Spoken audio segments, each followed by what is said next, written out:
लगाऊंगा, सफर मरवा के दरमियान दौड़ूंगा, कब रोज़े रसूल पर हाजिरी दूंगा, जाके सलातो सलाम के नजराने पढ़ूंगा, जब रोज़े रसूल के सामने बैठ के अपनी आंखों को और अपने दिल को तस्कीन पहुंचाऊंगा।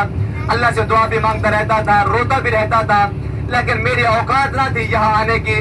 अल्लाह की तरफ से जब कबूलियत आई, कहने लगा कि हमारे शहर के अंदर एक दुकान थी कपड़ों की, उस पर सेल लगी कि जो बंदा 15 दिन के अंदर अंदर इस दुकान से कपड़ा खरीदेगा, 15 दिन बाद कुरानदाजी होगी, कुरानदाजी के अंदर जिसका नाम निकलेगा उसको उम्रे का टिकट दिया जाएगा।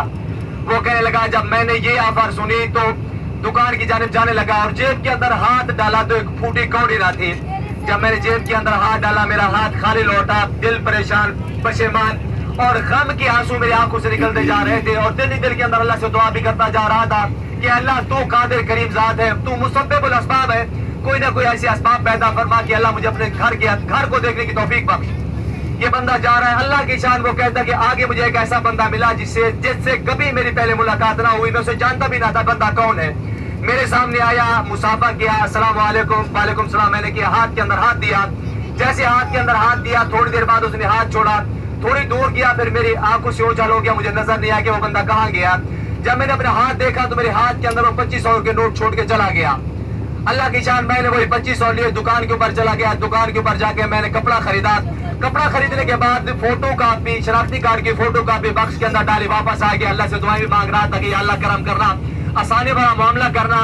15 दिन बाद जब कुरानदाजी होने थी तो गया, कहता वो बंदा, मैं वहां गया दुकान के करीब तो काफी सारा हुजूम लगा हुआ था, बेशुमार इंसानियत थी, क्योंकि हर मुसलमान के दिल के अंदर ये तमन्ना और तलब होती है कि हम इस मुकद्दस सरजमीन के ऊपर हैं, अल्लाह के घर को देखें, रोजा रसूल को देखें, यहाँ की बहारों को रौनकों को हम अपनी आंखों से देखें।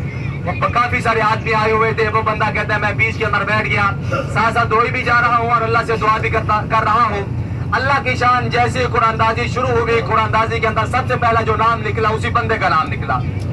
उसी बंदे को मेरे का टिकट मिला। जब टिकट मिला तो फिर भी परेशान। वो भाई आप किस चीज की परेशानी है? कहने लगा कि जेब के अंदर एक फूटी कौड़ी नहीं है, मैंने मक्का के अंदर भी रहना है, मदीना के अंदर भी रहना है, यहाँ खाने पीने के अखराजात।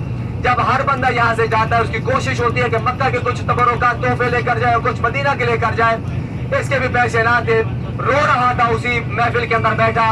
उसी महफिल में से एक बंदा बोल पड़ा कि भाई उम्रे का टिकट किसका निकला? बताने वालों ने बतलाया कि फला रक्शा ड्राइवर का। अल्लाह ने उस बंदे के दिल के अंदर हाथ डाला, उस बंदे ने जेब के अंदर हाथ डाला, 1 लाख निकाला और कहा कि उस बंदे को दे दो, उससे कहो कि मेरी तरफ से जाए, खाए पिए, बच्चों की शॉपिंग करे, पैसे कम पड़े तो ये मेरा राब्ता नंबर है, मुझसे पैसे और ले लेना। ऐसे बात जब अल्लाह की जानिब से कबूलियत आती है, जेब के अंदर एक पैसा नहीं था, पासपोर्ट नहीं था, टिकट नहीं था, वीजा भी नहीं था, यहाँ के रहने के अखराजात भी ना थे, अल्लाह ने कैसे पल के अंदर पूरे कर दिए। तो ऐसे बात यहाँ सिर्फ और सिर्फ आने के लिए अल्लाह के यहाँ कबूलियत शर्त है। आप बड़े खुशकिस्मत लोग हैं, अल्लाह ने आपको कबूल किया, आप इस मुकद्दस सरजमीन के ऊपर मौजूद हैं। यहाँ रहने के हाजी साहबान कुछ आदाब हैं। अल्लाह के रसूल का फरमान है कि जो बंदा मेरे मदीना के शहर के अंदर रहे और इस बंदे को किसी किस्म की कोई मुशक्कत या तकलीफ आए, ये बंदा उस मुशक्कत और तकलीफ को अल्लाह और अल्लाह के रसूल की जात की खातिर बर्दाश्त करेगा, कल कयामत वाले दिन मैं इसका हाथ पकड़ इसका हाथ पकड़ के इसको जन्नत के अंदर अपने साथ ले जाऊंगा। तो ऐसे बात इससे बड़ी खुशकिस्मती हमारे लिए और क्या होगी। यहाँ आने के बाद काफी सारी हमें मुश्किलात का सामना करना पड़ता है। जो सबसे पहले मुशक्कत क्या है, वो पाकिस्तानी एजेंट की तरफ से हमें बर्दाश्त करनी पड़ती है। वो काफी कम एजेंट ऐसे हैं जो पाकिस्तान के अंदर बात बुक करते हैं, यहाँ पूरी आके करते हैं, वरना अक्सर एजेंट ऐसे नहीं है। जब पाकिस्तान से रवाना होते हैं तो बताया जाता है कि आपको मक्का के अंदर जो होटल दिया जाएगा अल्लाह के घर से 400 मीटर की दूरी पर होगा, 800 मीटर की दूरी पर होगा, 1200 मीटर की दूरी पर होगा। जब यहाँ पहुंचते हैं तो मीटर नहीं बल्कि किलोमीटर बन जाते हैं। जब बंदा अपने होटल से अल्लाह के घर की जाने आता है, आते आते टांगे थक जाती है, लेकिन अल्लाह का घर सामने नहीं आता। और मदीनातुल मुनव्वरा के अंदर भी यही सूरत हाल पेश आती है। कहते हैं कि जी आपको मदीना मस्जिद नबवी के करीब रिहाई दी जाएगी। जब यहाँ आते हैं मस्जिद, अपने होटल से मस्जिद नबवी की जाने आते हैं, आते आते बंदे की टांगे थक जाती है, लेकिन मस्जिद नबवी के अंदर बंदा नहीं पहुंचता। तो ऐसे बात ये हमारे लिए सबसे बड़ी मुशक्कत है। अगर इस मुशक्कत को हमारा अल्लाह और अल्लाह के रसूल की जात की खातिर बर्दाश्त करेंगे, क़यामत वाले दिन आप सल्लल्लाहु अलैहि वसल्लम हमें ढूंढ के हमारे हाथ को पकड़ेंगे और जन्नत के अंदर ले जाएंगे। तो ऐसे बात खुदारा यहाँ रहें तो अदब के साथ रहें, रोज़े रसूल के ऊपर हाजिरी दे तो अदब के साथ जाएं, वरना बाज़ औक़ात ऐसा देखा गया है जब बंदे हाजिरी के लिए पेश होते हैं, ایک ہاتھ کے اندر جوتا ہوتا ہے، دوسرے ہاتھ کے اندر موبائل ہوتا ہے.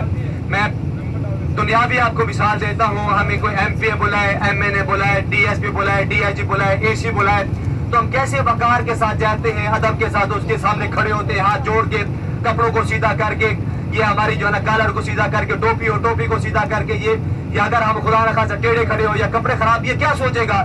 یہ تو دنیاوی جو ہے نا عزت ہے، یہ کسی کام کی نہیں ہے. جو دو جہاں کا سردار ہے، جس کی خاطر اللہ نے ساری کائنات کے نظام کو پیدا کیا، جو وجہ تخلیق کائنات ہے. جب حضرت آدم سے غلطی سرزد ہوئی، 40 سال اللہ کے حضور روتے رہے. اتنا روئے کہ چہرے پر رونے کی وجہ سے نشان سے پڑ گئے تھے. جیسے پانی گزرتا ہے ایک جگہ سے بعد نشان پڑ جاتے ہیں.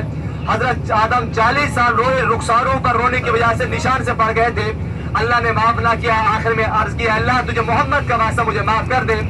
اللہ نے حضرت جبرائیل کو بھیجا. جبرائیل جا کے پوچھ کیوں آدم سے تو محمد کے بارے میں کیا جانتا ہے؟ حضرت آدم نے عرض کیا اللہ زیادہ تو نہیں جانتا، اتنا جانتا ہوں جب آپ نے میرے جسم کیا دروپ ہو کی، میں نے آنکھیں کھولی تو عرش کے نیچے لا الہ الا اللہ محمد الرسول اللہ لکھا ہوا دیکھا. میں اسی وقت سمجھ گیا کہ محمد صلی اللہ علیہ وسلم کوئی ایسی بڑی شخصیت ہے جس کے نام کو آپ نے اپنے نام کے ساتھ جوڑا ہوا ہے. پھر اللہ نے فرمایا کہ اے آدم، میں نے محمد کو پیدا نہ کرنا ہوتا، نہ زمین ہوتی، نہ آسمان ہوتا، نہ تو ہوتا. اے صاحبان، وہ نبی، اس نبی کی کبھی صحابہ نے گستاخی نہ کی، ان کی بے ادبی نہ کی.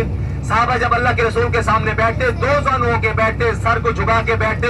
جب آپ کے سامنے چلتے سر جھکا ہوا ہوتا تھا اور دبے پاؤں چلا کرتے تھے.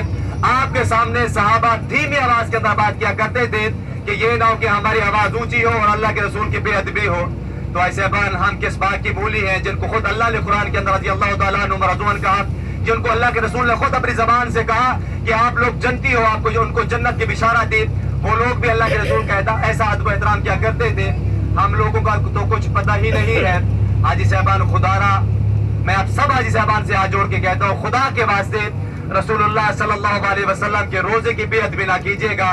اگر یہ اللہ کے رسول کے روزے کی بے ادبی ہو، یہ نہ کہ اللہ ہمیں اس نعمت عظمت سے محروم کر دے اور ہمیں اپنے شہر سے دھتکار دے. ایک واقعہ بھی آپ کو عرض کرتا ہوں.